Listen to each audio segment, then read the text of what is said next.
Welcome.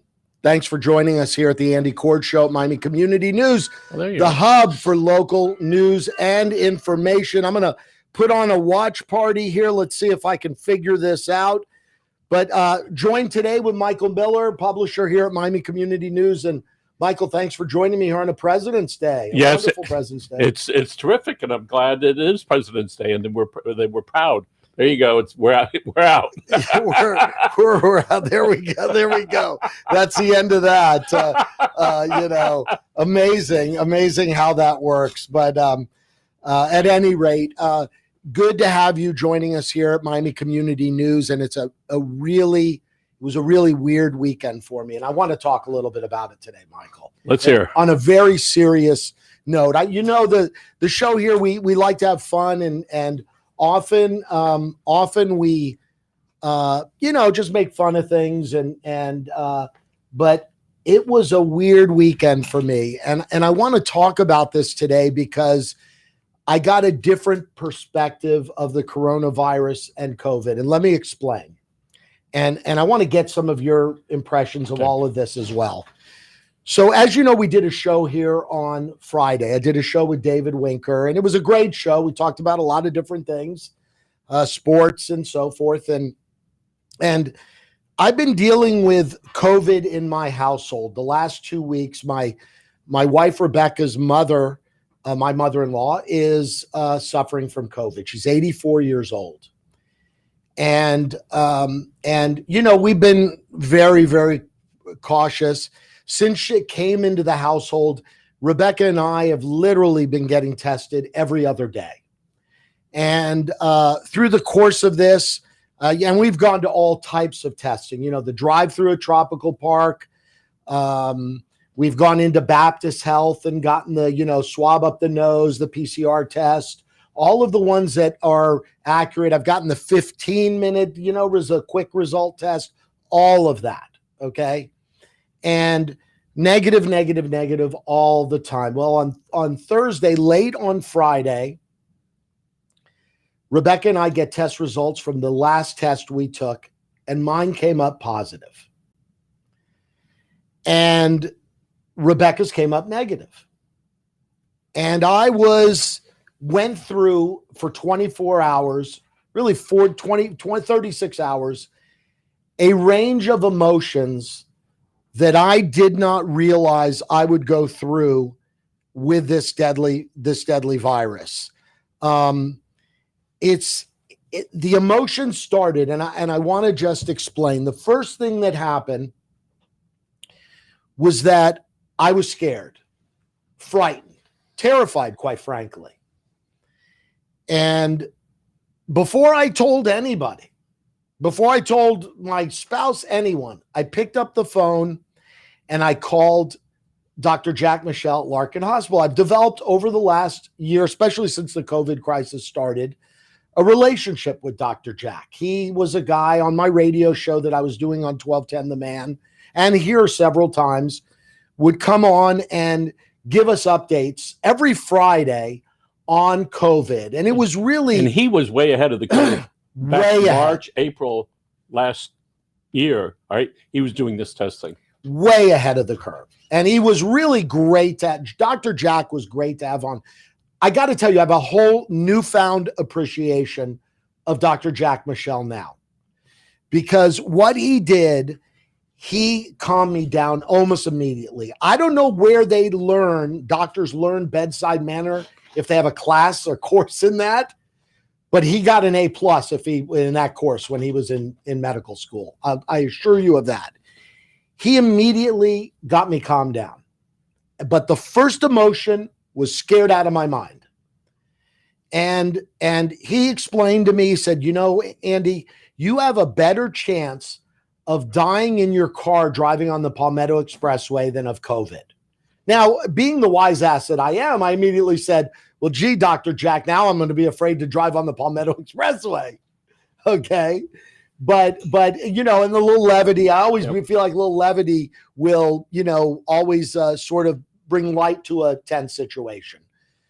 So he got me calm, and he explained to me exactly where I am And he also told me something that I want everyone to know, because I didn't know this. But the monoclonal antibody infusion that they give patients with COVID, he says is working like a charm at Larkin Community Hospital. As a matter of fact, his exact words were, he asked me if I had any symptoms, which I didn't, 0. I still have no symptoms. And we're going to get to that in a second. I don't want you to be fearful here. By the way, folks, we have the glass. We take a lot of precautions here. But he told me that the patients that they've seen at his hospital, that they recuperate fast as soon as they give them that antibody. And he said, don't worry. If you start to get symptoms, call me. I'll take you into the hospital. We'll put the antibody in you. And this is available for anyone. It's not just me, because I know the guy from, owns Larkin Community Hospital. But he said that you get the antibody and you recuperate very fast. He told me that the patients that they've been giving it to, they see them recuperating as fast as 24 hours, getting better. And that immediately calmed me down. I got off the phone with him, told my wife, and she showed me her test, the same test result. Now, bear in mind, that was the fifth test we had taken since my mother-in-law had tested positive from COVID. Okay. And her test was negative. And I started to think, how could she have a negative test and me a positive test? We sleep in the same bed. We're affectionate with one another. I don't want to get into detail, but we're affectionate with one another. And it just didn't make sense to me. How could that happen? But there's a lot of things we don't know about this virus. It's an unknown. So, but she said to me, listen, let's go get you tested again right now today, because I'm negative. I've been negative. You've been negative all the way through here. Now, all of a sudden you're positive. Let's go get a test today. So we went back to the exact same place, and I'll get to that in a second. But after I talked to her and hung up the phone, I started feeling guilty. There was an overwhelming feeling of guilt that developed in me. And that guilt was, I was sitting here, this is occurring late on Friday. I had done a show here on Friday, and I was feeling guilty about you. Although you've gotten the vaccine, you're over 65, you've received the vaccine. Barely. Okay, yes, let's preface it. But I had been in, David Winker had been sitting there. And Tommy's sitting over here. And Grant Miller, okay, who I know hasn't gotten the vaccination. I had seen Grant on Thursday out at La Pizza here in South Miami. And of course, I had talked to Grant while I was here. I had thought about Chris Wolf, my good friend Chris Wolf, who does a show, Be On Again tomorrow. I thought about Chris Wolf because I had seen him in the last couple days. And it was not easy to pick up the phone, but I felt an overwhelming responsibility to let other people know. And guilt in it too. I mean, I felt bad that I could potentially have harmed another human being. But reluctantly, and it wasn't easy, I got on the phone and I started calling people that I knew I was within close proximity the preceding 2 or 3 days. And that guilt stayed within me for most of the day. I run over to Tropical Park. I go take another test. And then I go into my bedroom and sequester myself. Okay. And as time went on, I started to watch the impeachment trials were going on from Washington. And I'm a political junkie. So I was watching that on TV. I was on my computer. No symptoms, no signs, no sore throat, no stuffy nose, no headache, nothing. Okay. Stomach, nothing. And as time went on in that day, and it got into nighttime, and then into night, I started feeling depressed. And the depression was overwhelming. And it was the depression based on the isolation that I knew that I was going to have to put myself into over an extended period of time. You know, they say 2 weeks, right? When you test positive, you isolate yourself for 2 weeks. And I made the mistake of that evening, you know, flipping through the channels and seeing, wow, the Shawshank Redemption's on. And I put the Shawshank Redemption, which, might I add, if you get COVID, test positive, do not watch the Shawshank Redemption. Okay? Because I started thinking, man, I got to find a poster of like Raquel Welch and put it on my wall and start digging a hole. I was looking at places in my bedroom to tunnel out because just the mere fact, I'm a very active guy. I like being around. I've weaned that back in the last year, obviously, but I'm not a guy that sits around in my house all weekend and does nothing. I'm just not that person. I like to be out and about. I'm social. I like to go out to restaurants and see my friends and go to happy hour and, you know, go to Heat games and whatnot. And so I really felt this isolation and depression immediately.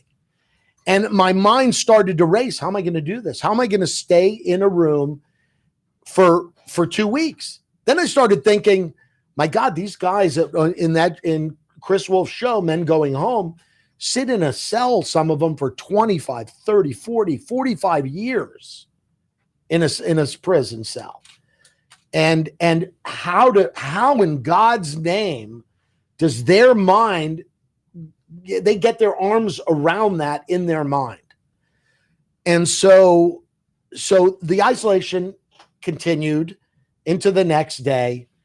And then Eureka, the next late morning, I look on the test result that was emailed to me from Curative that's running the testing at Tropical Park, and it came back negative. So what was that like? You have positive 12, 15 hours before, and then you have a negative. Excellent question. It was relief. I mean, immediately relief, but uncertainty. Like, okay, which one of these is accurate? I don't know. I got a positive one day and a negative the next. So I did the next thing I did was pick up the phone and literally, and you know, this guy's, you know, everybody, you hear things about people, whatever. This guy's a saint. I woke Jack Michelle out of bed. Okay. And he picked up the phone, and, you know, based on how he picked up the phone, I could tell he was sleeping when I called him. It was like three in the morning? No, it wasn't that early, actually, but apparently he's a late sleeper. I know he's been working like an animal in the last year. So he picks up, and I explain this to him. And he's like, his attitude was, well, you know, it's very unusual to get a false positive, especially on that PCR test. So he said the next thing, probably the next best thing to do is get another test today. And this time, instead of, because, you know, when you go to Tropical Park, it's the mouth swab. And apparently I came to learn that the most accurate is the one in the nose, is the most accurate. The tickler. Yeah, the tickler, the PCR, which I've avoided because, quite frankly, I'm a chicken. I am a chicken. I will admit it. I wasn't. Where's David Singer and his chicken? We need it. His chicken, right? So I went, and Jack was nice. He said, "Look, you could come into the hospital in the emergency room and get it there." But honestly, I didn't want to go to a hospital, so I went to the Baptist Urgent Care Center. And the reason I went there, during the 2 weeks prior to getting that positive test, I had been into that same urgent care center Baptist has up in Miami Lakes, and it was empty. There was hardly anyone there when I went the first time, and I felt just safer. You know, the idea of being in a hospital with sickness all around you in an emergency room was not attractive to me. So I went back there and I got the tests. And this time I got 2 tests, the rapid test and then the one that takes, they say 2 to 3 days, but it came back to me the very next day. So at that moment, you had 2 tests done. 2 tests done. When I walked, what was the difference in the testing? well, nothing. Both are swabs. It's just how they, I guess, analyze the culture. One they analyze right there in the, I guess, in the urgent care center, and that's the quick test, which the results typically come back in about 20 minutes, 20 to 30 minutes. We left. They called us. They told me, and Rebecca tested too. Again, they said both of your tests on the rapid test were negative. So now, that's two one negatives. positive, two negatives. Right. And bear in mind, 5 before the positive negatives, right? Within a 10-day period. So now I'm feeling more relief and more confidence. And not that and bear in mind, please, and you could attest to this, Michael, I'm always wearing this. You know, we're on the air and we're not wearing masks. But when I walk around your offices here, I always have a mask on. And I even double mask because I read about how it protects you more when masks really protect other people. But if you double mask, you're even protecting yourself more. I've read stories and articles about that. So I even double mask. And maybe that's a byproduct of my college years. I won't go into that. But at any rate, so there I left and they called me and gave me the rapid test and said, you're negative. The next day, yesterday, the results came in on the other test and I was negative again. And basically what the medical professionals told me was, albeit rare, you must have a false positive. It's the only really explanation for it. So you had ultimately 1 positive and 3 negatives. And 3 negative tests subsequently. And an incredible relief over me. But what was really mind-boggling to me, and we've talked about it. I mean, I've done news, dozens and dozens and dozens of segments on radio in the last year about COVID and information as it changed. And we know it's a moving ball. I mean, still to this day, we really don't know everything about it. Obviously, there's so many still uncertainties. And I've really paid a lot of attention. But the one thing that I did not know was the emotional side of COVID.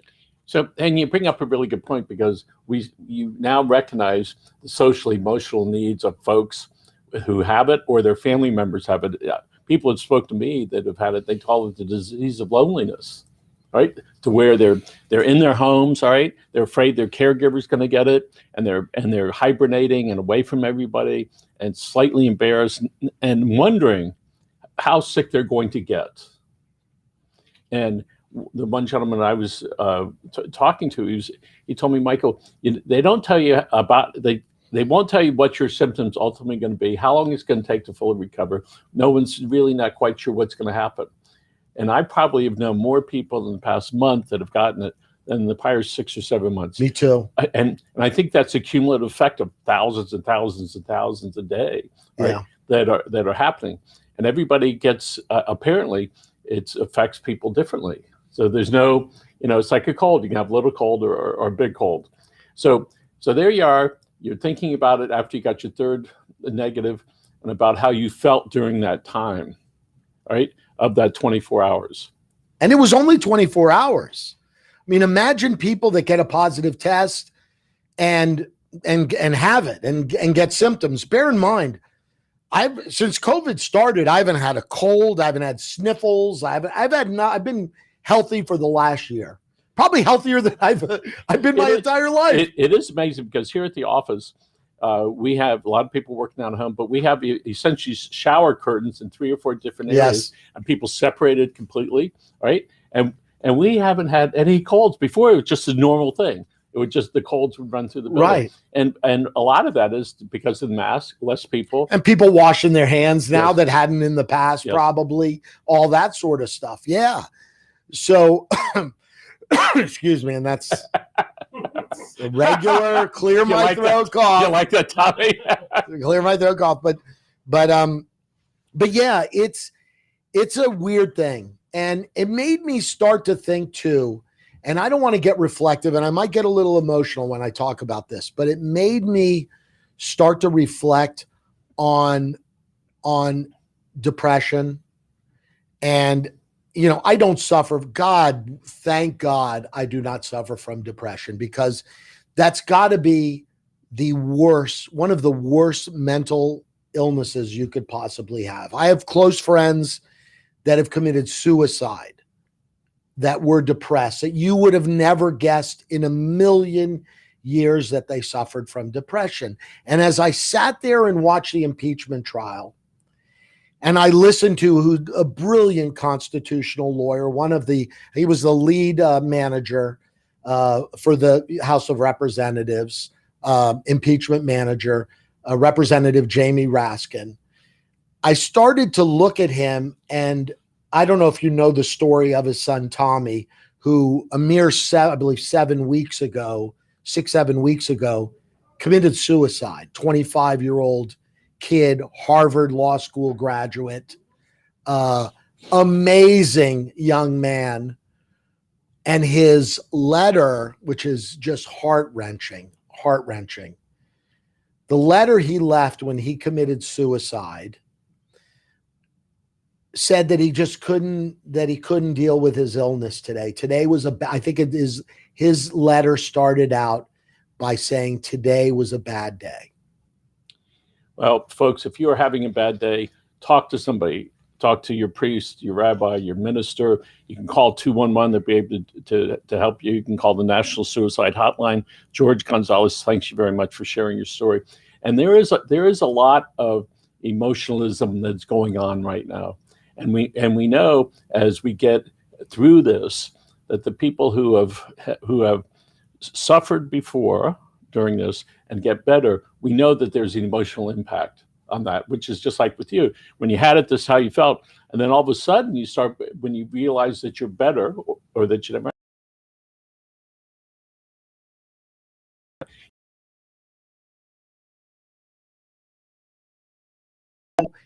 It's created a certain level of empathy that maybe I didn't have before. I've had couple friends that have passed from COVID, and they had pre-existing conditions. They were maybe a little too overweight, and that's not to diminish their passing. To the contrary, but I don't know that I had the understanding and the level of empathy that I have today, because the mental toll that it takes on you, even if you're asymptomatic, even if you get this horrible disease and you don't have any, horrific effects from it, the emotional toll that it takes on you is tremendous. So let's look at that. People, get lots of diseases. Most of them are not contagious to other people. Yes. In this case, it's just not about you and how you're feeling. It's who else is in your orbit that you potentially have given it to. Well, and think about that for a second, Michael. You're talking about, if there are people that are in your orbit, as you say, they're your friends, they're your family, they're your loved ones, your children. Those are the people in your orbit, are people that you love and work with, or play with, or whatever the case may be. And not that you want to spread a disease, although there's irresponsible people out there, not that you want to spread it to anybody, but certainly when I mentioned the guilt part of it, I love you guys here. I don't want to get emotional about it, but you and Grant and Tommy, you guys have more than just people I work with. You're my friends. And I don't want to, just the sheer thought of having spread this on somebody like you or Tommy over here hurts me. And I'm glad you brought that, because one of the things that we've learned is how to have friendships, but yet protect ourselves and their families and our families so that we don't spread this. And I think part of it is you look back and you go, gee, I was out one day and I didn't do what I was supposed to do, right? I just had some yard guys come over yesterday, And, I went back in the house and I put on my mask.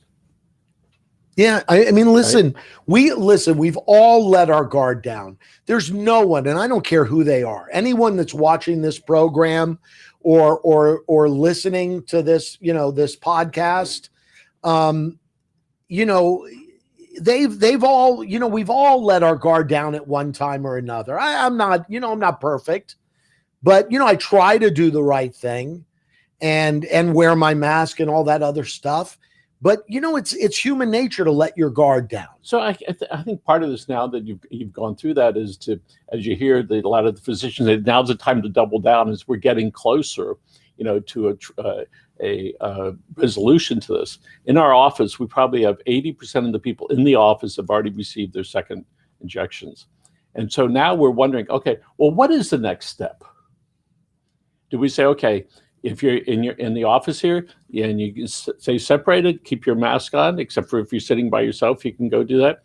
So do we, if we're working with somebody else, or do we go, who's also had both injections, does that mean we take our mask off to talk to them? All this stuff is going through, and that's what's in the back of my mind.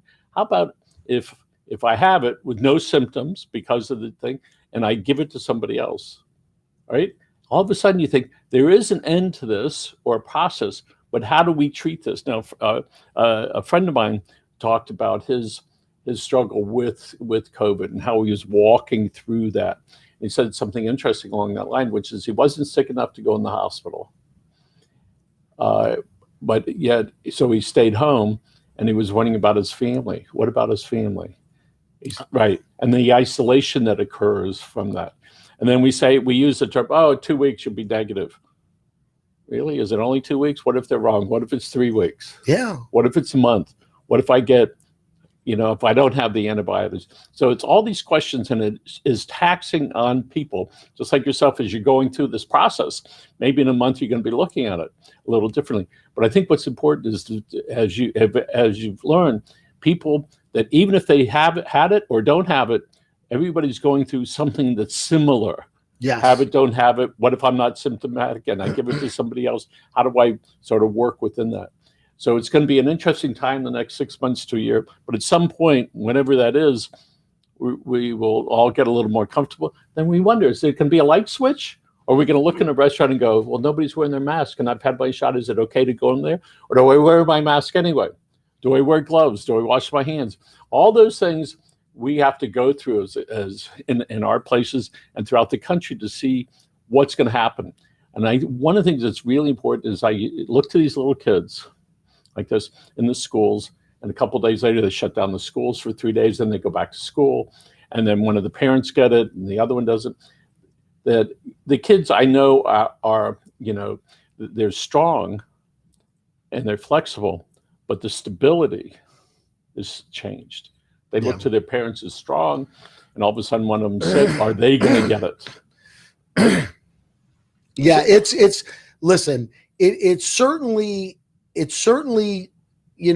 gives you the whole feeling of fragility of life and the value, the things that we should be valuing as human beings. And it makes me think, and I don't want to get political about it, but it makes me think about all the things that have occurred in Washington, D.C., with politics and so forth, especially the last, last few years. So again, so as I look at this, sometimes think, well, it's a certain number of deaths. Those are people, a father, mother, sister, brother, uncle, or something like that. And as this new administration is in there, and of course it's timely and things get better, the trauma that the country and the world has gone through, and the individuals' families and the sons and the daughters of having to deal with this, and the anxiety and the anxiousness and the anger, right? Because there are a lot of people that are angry for whatever the multiple reasons are. It's difficult to have a conversation with people because they don't want to expose themselves to the, how scared they got when you mentioned, gee, I have it, and did I give it to anybody else? Yeah, and the anger, I'll tell you, with the anger, I think that's a lot of times people are looking for someone to blame for things in life. And there's really, and you've read the stories. Well, China perpetrated this on the world, and did it really come from a bat in a wet market in Wuhan, and all the rhetoric? And at the end of the day, I've never really talked a lot about that on my radio show or here, because at the end of the day, it really doesn't matter. It really doesn't. It's here, and we have to deal with it. And it gave me the perspective of what someone, because Michael, I'm a happy-go-lucky guy. I'm usually have a big smile on my face, and I'm cracking a joke. Especially when we're talking about sports. Yes, and sports, and I'm cracking jokes, and I'm here doing a show with Brett Romberg, and we're having fun, and we're,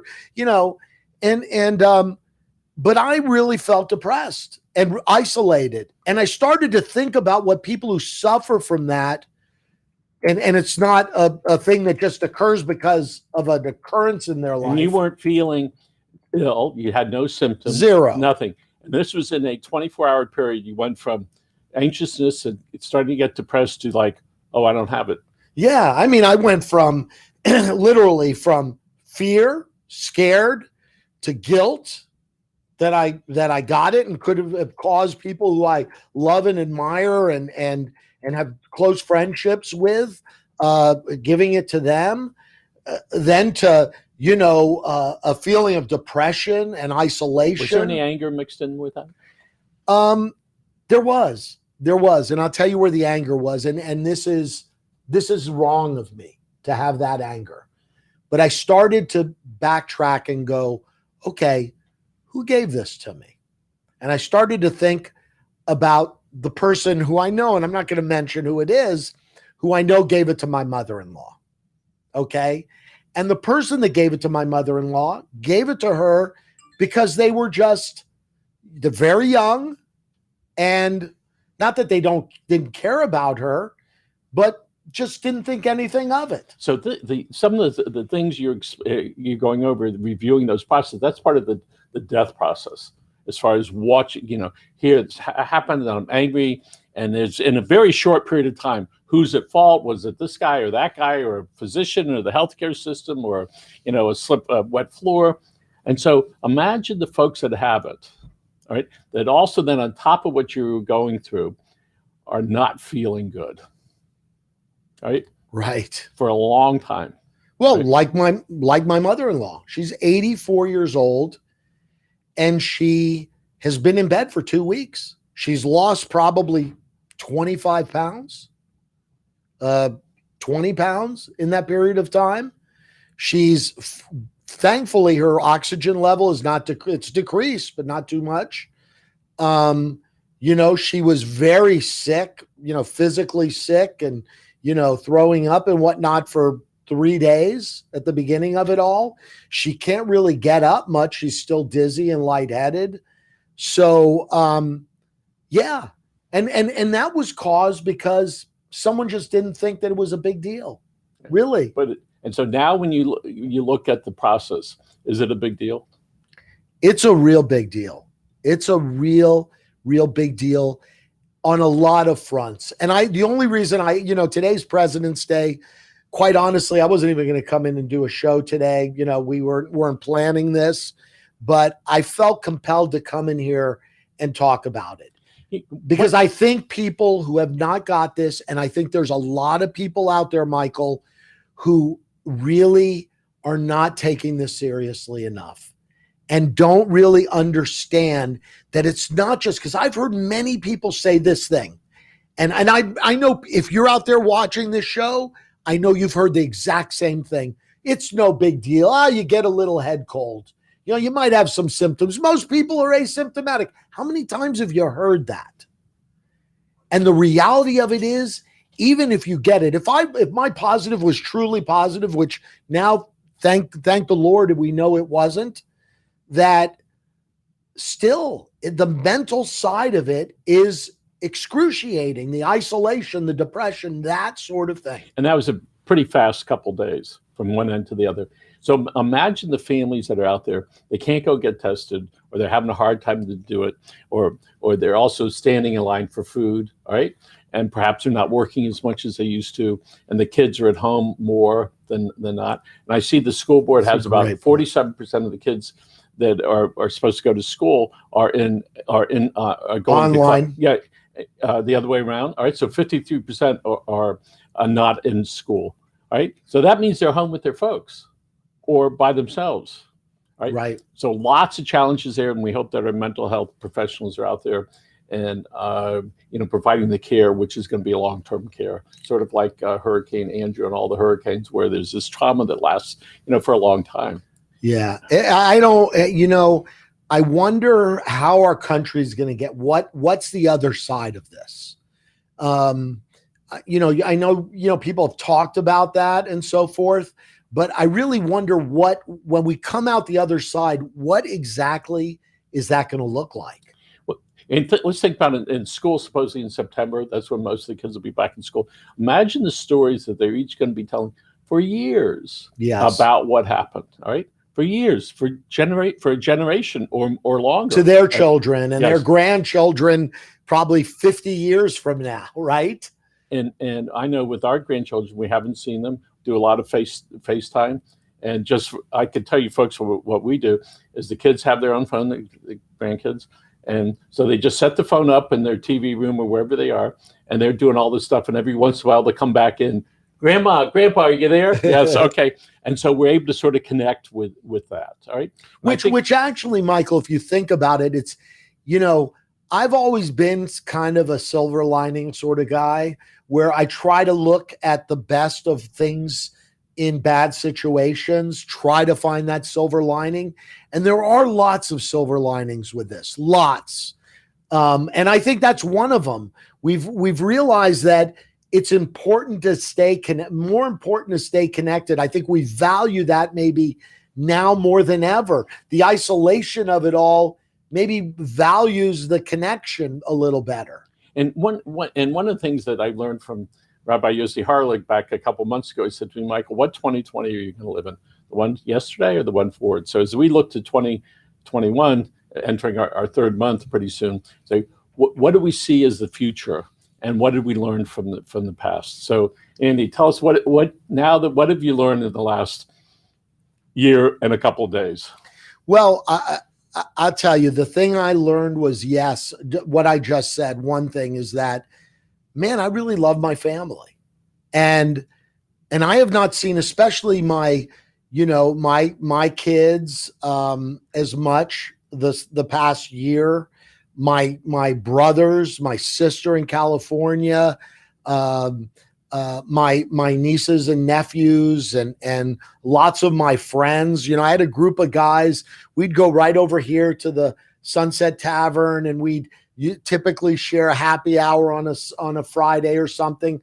I haven't seen that group of guys in about a year, and I miss it. I really miss a lot of the people that I spent time with. My friend Mike Keene and John Kiskinis and Ken Post, and all these kinds of guys that I that they were part of my life, and we'd razz each other, or we might be mad at each other once in a while. I've come to learn that, let the little things go. They're not important. This is life and death, and about changing our lives and how we've lived it for the last year. And concerning that, I don't know how that's going to change my life for however many years God gives me on this earth.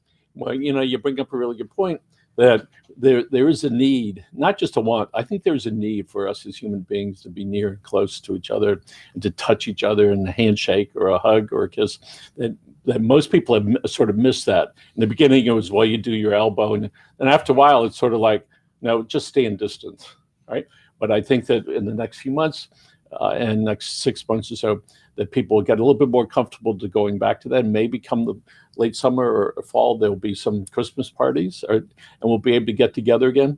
And one of the things that I've learned is just that you have to take care of your family and stay connected whatever way that you can until you can get back and do the things that you want.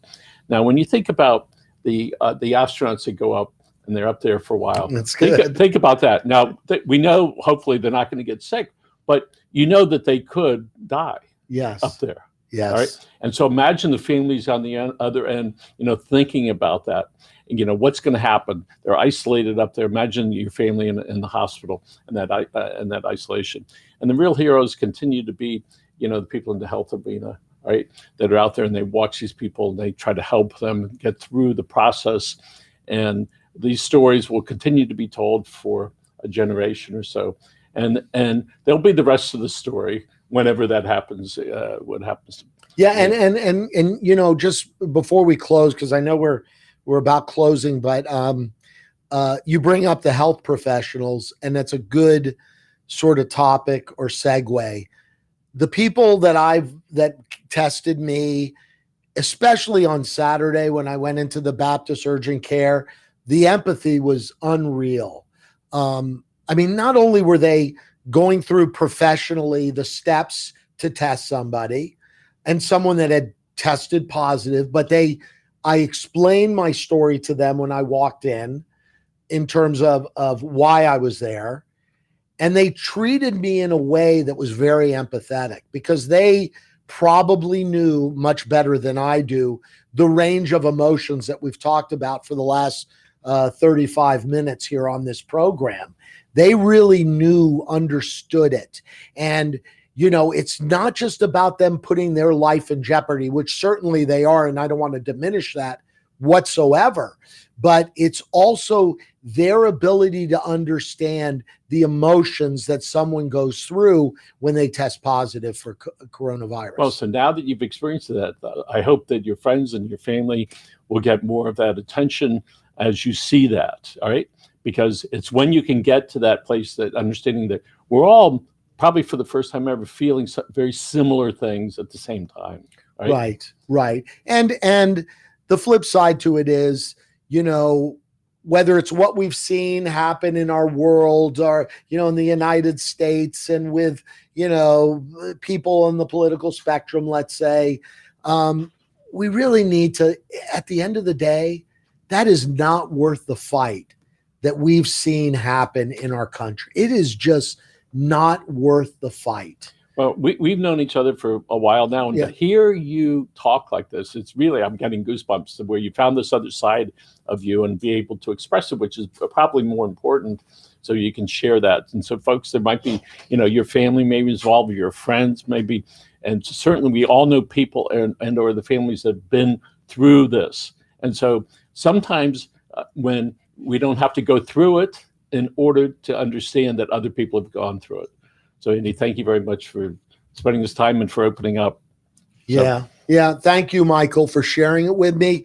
Thank you for joining us here today on the Andy Korge Show at Miami Community News. We'll be back tomorrow. Men Going Home with Chris Wolf tomorrow here at Miami Community News. It should be a very compelling show. I invite you to watch that and all the programming here at Miami Community News. Have a great day and stay safe. God bless.